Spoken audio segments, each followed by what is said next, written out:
So today, let's talk about the Rural Surveillance Program. Now, most people have no idea what that is. And many people move to the country for privacy. They think that the surveillance grid of Big Brother doesn't extend to the countryside, which in fact it does.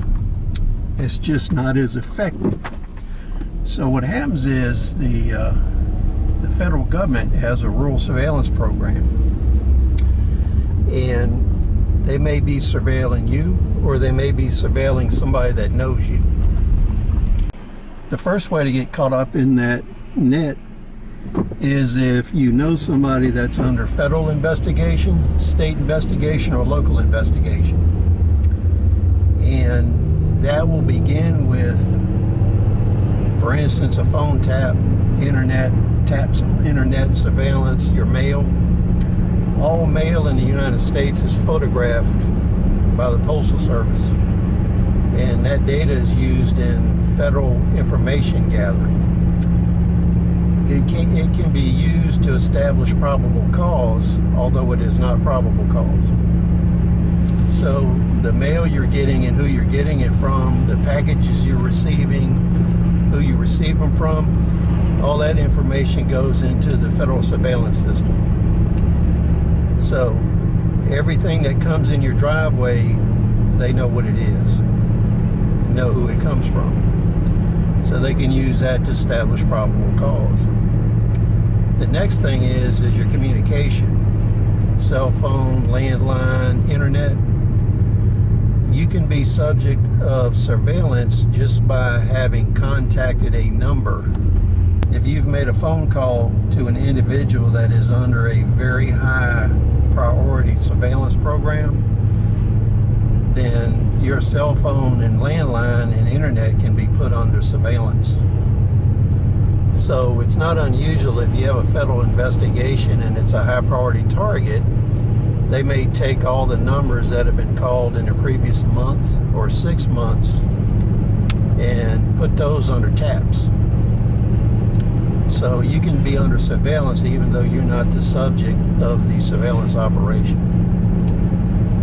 Now, one of the most interesting ones is the tower surveillance program. Anytime you are near a telephone pole, a cell phone tower, a microwave tower, any type of towers, the federal government used to use their main cutout teletech to install surveillance equipment. When I used to do tower inventories, we'd go out and we'd see the stuff installed on towers. And we'd do a structural inventory, and if that equipment was on there, we had to figure that into the structural analysis of the tower, even though it wasn't quote unquote supposed to be there. And you couldn't tell anybody it was on the tower. So it would behoove you to take a good pair of binoculars and look at all of the antennas on any towers, water tanks, tower structures, tall buildings near you, and determine whether they have long-range cameras, laser mics, anything like that on them. This is actually pretty common.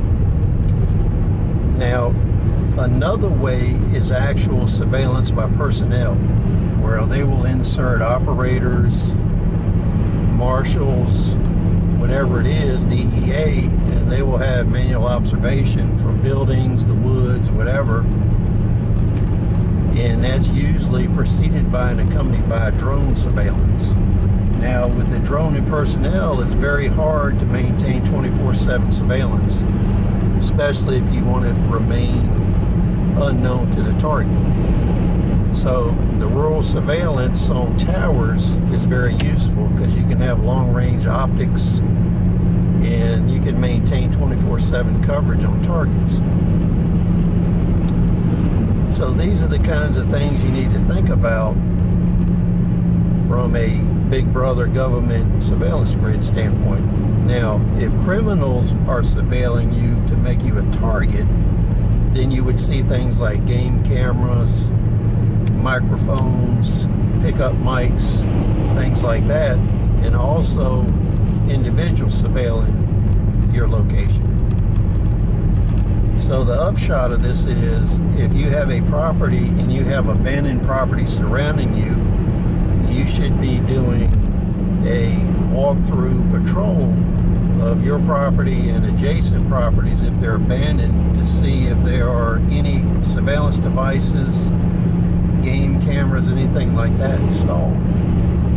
Because a lot of criminals use game cameras to surveil targets. So with the World Surveillance Program, one thing you really want to keep in mind is the fact that you may not be the main target or a target at all of the surveillance. It may be somebody you know or somebody you've done business with.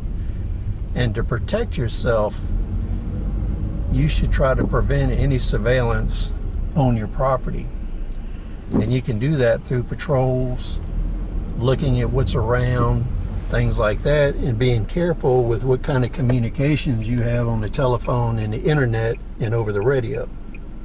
And one thing that you definitely want to keep in mind is, even if you are not the subject of the surveillance, any incidental information that's gathered that could provide probable cause to investigate you under a crime that you did or did not commit, that is a way to establish suspicion and enough probable cause to actually investigate and get warrants against you.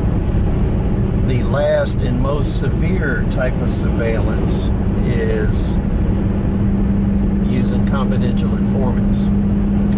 The federal government has a program where they have paid confidential informants, and they and other entities can actually get a 10% reward for any illegal weapons confiscated or any untaxed materials, funds, business proceeds.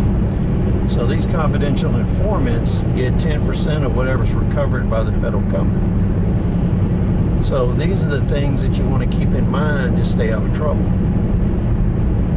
So please rate, comment, subscribe. We'll see you on the next video.